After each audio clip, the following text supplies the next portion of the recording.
আমরা উপস্থিত আছি চট্টগ্রাম টাইগার পাস মোড়ে। এখানে নেভি কনভেনশন হলে এসে পৌঁছেছেন, কারণ তারা কোনোভাবেই চাচ্ছেন না যে যেটা আছে সেই গেটটা টপকে কিন্তু তারা ঢুকছেন। একের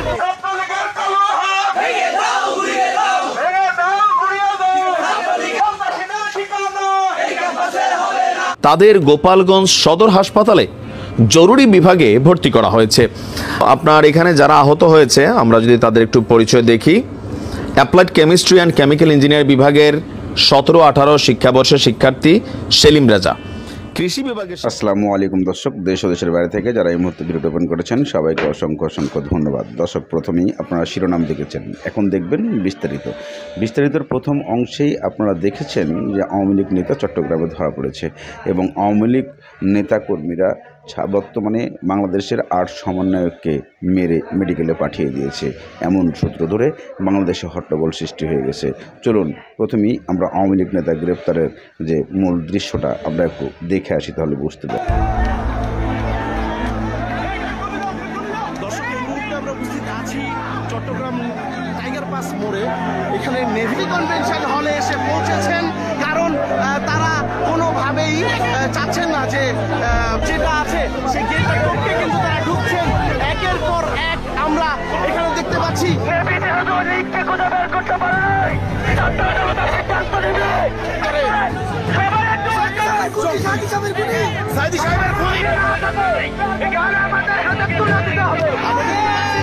রক্ত ছড়িয়েছে। আমরা সেই সব সন্ত্রাসীদেরকে এখান থেকে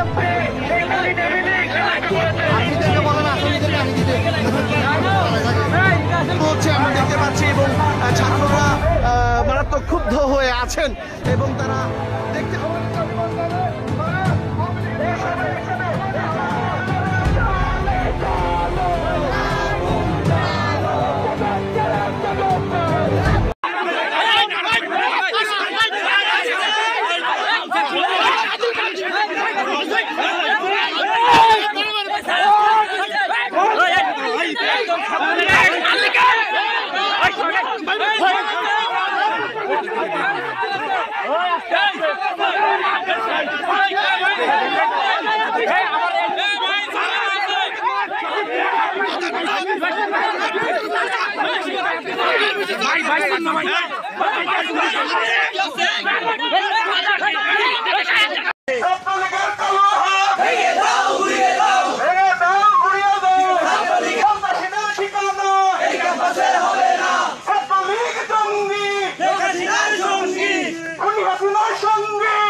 পদত্যাগ করাতে আমরা সক্ষম হয়েছি।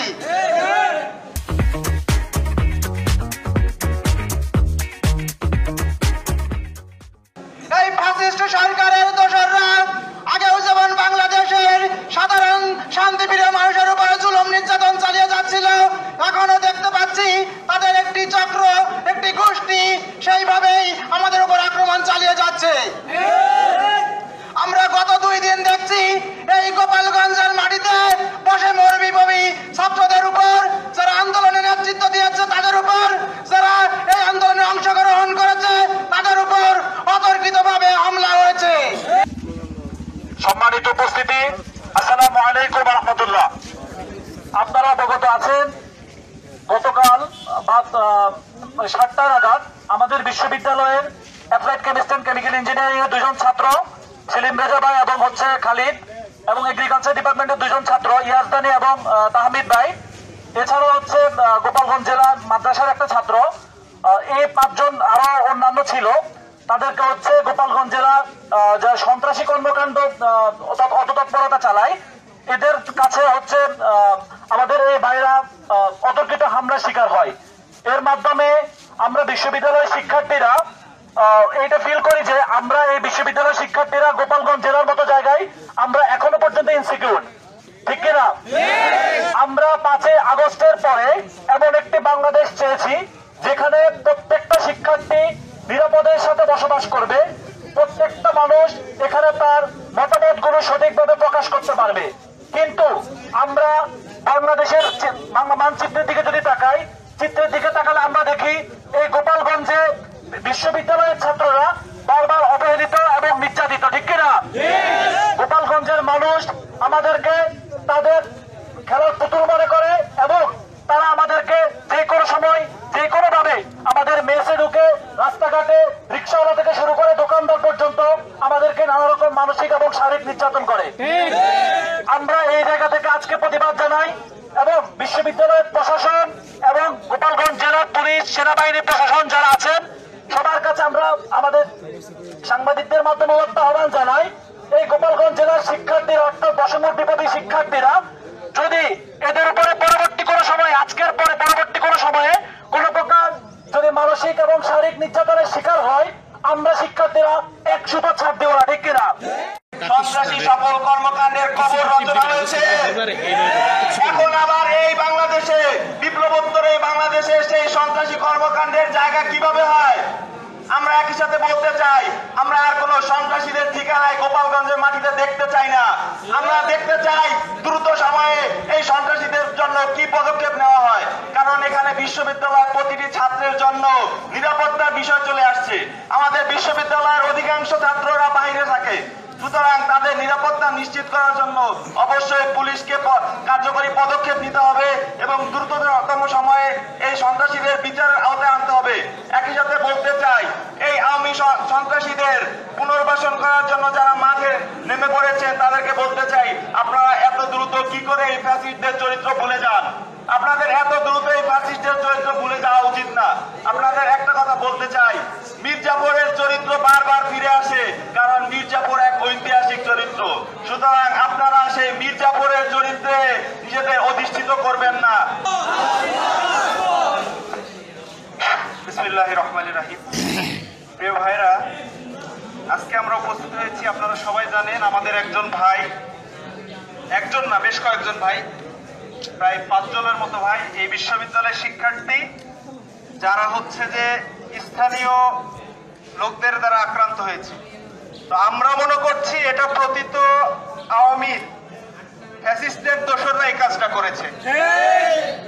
তো আমরা বেশি সময় নেব না। প্রশাসনের কাছে আমাদের যে দাবি, প্রথম দাবি হচ্ছে একজন সন্ত্রাসীকে গ্রেপ্তার করা হয়েছে, অতি সত্বর সেই সন্ত্রাসী এবং তাদের দোসরদেরকে গ্রেপ্তার করতে হবে এবং এই বিচারে কোনো ছলচাতুরি করা যাবে না, তাদের দ্রুত বিচার করতে হবে। এর আগেও আমরা দেখেছি আমাদের ভাইরা এরকম আক্রান্ত হয়েছে, কিন্তু এর কোনো বিচার এবং ফলাফল আমরা দেখতে পাই নাই। সুতরাং আমরা দ্রুত সময়ের ভিতরে চাই তাদের যেন বিচার হয়। আর বিশ্ববিদ্যালয় প্রশাসনের কাছে আমাদের দাবি, আমাদেরকে শুধু আশ্বাস দিবেন না, আমরা আপনাদের পুরো বিশ্বাস রাখি। এদিকে গোপালগঞ্জে 8 সমন্বয়ককে মেরে মেডিকেলে পাঠানোই সারা গোপালগঞ্জ উত্তাল হয়ে গেছে ছাত্র সমাজ। সেনাবাহিনী তাদেরকে প্রোটোকল দিচ্ছে এবং ছাত্ররা বর্তমান সরকারের কাছে যে আবেদন করেছে সেটি হলো চিরুনি অভিযান চালাতে সারা বাংলাদেশে এবং আওয়ামী লীগ নেতাকর্মী সবাই গ্রেপ্তার করতে, এমন প্রশ্ন উঠে এসেছে। এরই মাঝে বাংলাদেশে বর্তমানে আবারও যে খালেদ মঈনুদ্দিন লাইভ করছেন এবং নাইমিলি দুজনে এক পক্ষে কথা কাটাকাটি করতেছেন যে বাংলাদেশে সমন্বয়কদের এইভাবে গণধোলাই দিয়ে মেডিকেলে পাঠানো কতটুকু যুক্তি, দেশের কি ভাবমূর্তি নষ্ট না ক্ষতি হতে চলেছে তা আপনারা দেখে আসুন। তাদের গোপালগঞ্জ সদর হাসপাতালে জরুরি বিভাগে ভর্তি করা হয়েছে। আপনার এখানে যারা আহত হয়েছে আমরা যদি তাদের একটু পরিচয় দেখি, applied chemistry and chemical engineer বিভাগের 17-18 শিক্ষাবর্ষের শিক্ষার্থী সেলিম রাজা, কৃষি বিভাগের শিক্ষার্থী তাহমিদ, তারপর হচ্ছে আপনার ইয়াজদানি রাষ্ট্রবিজ্ঞান বিভাগের শিক্ষাবর্ষের শিক্ষার্থী মোয়াজ বিল্লাহ, সিভিল ইঞ্জিনিয়ারিং বিভাগের শিক্ষার্থী ইমরান এবং স্থানীয় 2 শিক্ষার্থী আসাদুল্লাহ ও খালিদ। আহত ইয়াজদানির হাত ভেঙে গেছে বলে আপনার তথ্য বলছে। আর এরপরই বৈষম্য বিরোধী যারা নেতারা আছেন, সমন্বয়করা আছেন, তারা কিন্তু ছাত্রলীগের বিরুদ্ধে, যুবলীগের বিরুদ্ধে দেশব্যাপী চিরুনি অভিযান চালানোর জন্য সরকারকে আহ্বান করেছেন এবং কি বড় ধরনের একটা অভিযান কিন্তু শুরু হতে যাচ্ছে। গোপালগঞ্জ থানার যিনি ইনচার্জ আছেন সাজ্জাদ ভাই, তিনি বলছেন যে হামলায় জড়িতদের যিনি প্রধান আছেন ইফতি, তাকে গ্রেপ্তার করা হয়েছে। আর ইফতির টিমের বাকি যারা সদস্য আছে তাদেরকেও আটকের চেষ্টা করছে। শিক্ষার্থীদের নিরাপত্তা নিশ্চিতে প্রশাসনের পদক্ষেপের দাবি জানিয়ে ছাত্রদের বক্তব্য, আজ আমরা ব্যাপক নিরাপত্তাহীনতায় ভুগছি। এই সকল ঘটনার বিচারের মাধ্যমে আওয়ামী লীগের সন্ত্রাসী বা স্থানীয় যারা সন্ত্রাসী আছে তাদেরকে দমন করার দাবি জানাচ্ছি। তো গোপালগঞ্জ বাংলাদেশ আওয়ামী লীগের একটা শক্ত ঘাঁটি। 5ই আগস্ট পরবর্তী সময় সারা বাংলাদেশে যখন আওয়ামী লীগ দেশে হারাচ্ছিল, গোপালগঞ্জে আওয়ামী লীগ অনেকটা শক্তিশালী ছিল। আমরা দেখেছি সেখান থেকে নানান কর্মসূচিও ঘোষণা করা হয়েছিল। ইভেন সেনাবাহিনীর সদস্যরাও সেখানে গিয়ে বড় ধরনের কোনো আপনার অভিযান পরিচালনা করেননি এবং কি নানান অপ্রীতিকর ঘটনা ঘটেছে। আজকের দিন পর্যন্ত গোপালগঞ্জে আওয়ামী লীগ কতটা শক্তিশালী এটা আমরা দেখতে পাচ্ছি। আর সমন্বয়কদেরকে কেন্দ্র করে বিভিন্ন জায়গায় যে লেখা, স্লোগান অথবা ধরেন মেসেজ, গ্রাফিতি তৈরি করা হচ্ছে, সেগুলো বাস্তবে পরিণত করছে একদল মানুষ। তো এখানে আজকে যারা শিক্ষার্থীরা বা সমন্বয়করা মার খেয়েছেন, আহত হয়েছেন, তারা সরাসরি পরিচয় দিতে না পারলেও তাদের বক্তব্য তারা আওয়ামী লীগেরই অনুসারী বা রাজনীতির সাথে জড়িত, মানে ছাত্রলীগ, যুবলীগের নেতাকর্মী অথবা অন্য কেউ। ঘটনার প্রেক্ষাপট দেখেন, গোপালগঞ্জের বঙ্গবন্ধু শেখ মুজিবুর রহমান বিজ্ঞান এবং প্রযুক্তি বিশ্ববিদ্যালয় সমন্বয়ক আখ্যা দিয়ে এই বিশ্ববিদ্যালয়ের যে ম্যাচ আছে শিক্ষার্থীদের, সেই ম্যাচে ঢুকে ব্যাপক মারধর করা হয়েছে আপনার বেশ কিছু শিক্ষার্থী থেকে। এর মধ্যে 8 জন শিক্ষার্থী মারাত্মকভাবে আহত হয়েছেন। আর আপনার 30শে জানুয়ারি রাত 9টার দিকে গোপালগঞ্জ শহরের নিকটস্থ পাচুরিয়ায় শিক্ষার্থীদের ম্যাচে আপনার এই হামলার ঘটনা ঘটে। যারা হামলায় আহত হয়েছেন তাদের কাছ থেকে আমরা যতটুকু বক্তব্য পাচ্ছি যে হঠাৎ করেই 10 থেকে 15 জন ম্যাচে প্রবেশ করে। তো প্রবেশ করেই শিক্ষার্থীদেরকে বলে যে তোরা সমন্বয়ক, বইলাই কোনো কথা নেই, তাদেরকে গালাগালি করে। এক পর্যায়ে তারা প্রতিবাদ করলে তাদেরকে লোহার পাইপ দিয়ে বেধড়ক পিটাপিটি করে আর নানান জায়গায় তাদেরকে মানে আঘাত করা হয়। এক পর্যায়ে সন্ত্রাসীরা তাদেরকে বলেন, তোরা সমন্বয়ক, তোরা আন্দোলন করছিস, তোদের কোনো রক্ষা নাই। তো শিক্ষার্থীদের উপর এই হামলার ঘটনায় ক্ষোভ প্রকাশ করেছে শিক্ষার্থীরা এবং গোপালগঞ্জে বারবার শিক্ষার্থীদের উপর বিভিন্নভাবে হামলা করা হচ্ছে। অনতিবিলম্বে এই সকল হামলার বিচার চাচ্ছে ছাত্ররা, আর যারা এই ঘটনার সাথে জড়িত তাদেরকে গ্রেপ্তারের দাবি উঠেছে। তা আমরা যদি একটু দেখি, আমার একটা ছোটখাটো পরামর্শ, বাংলাদেশ আওয়ামী লীগের যারা ঊর্ধ্বতন নেতারা আছেন, হয়তো আমাদের ভিডিও অনেকে দেখেন, অনেকে দেখেন না, তবে কর্মীদের উদ্দেশ্যে একটা আমি ক্লিয়ার মেসেজ দিতে চাচ্ছি। এই মুহূর্তে সোশ্যাল মিডিয়াতে আওয়ামী লীগ, বিএনপি, জামাত ইসলাম প্রত্যেকে কিন্তু কম বেশি গুজব ছড়ায়, এটা বাস্তবতা। তবে যেহেতু আওয়ামী লীগ দীর্ঘদিন যাবত এখন দেশে অনুপস্থিত আছে, ফেসবুকে মাঝে মাঝে এডিটেড কিছু গুজব ভিডিও আসে আওয়ামী লীগের বিভিন্ন পেজগুলো থেকে। আর এগুলোর উপর ভরসা কইরা আপনারা যারা মাঠে নেমে যান, নিশ্চয়ই আপনাদের নোয়াখালীর ঘটনা খেয়াল আছে যে ডক্টর ইউনূস পদত্যাগ করেছে, এমন ভিডিও ভাইরাল হয়ে গেছে।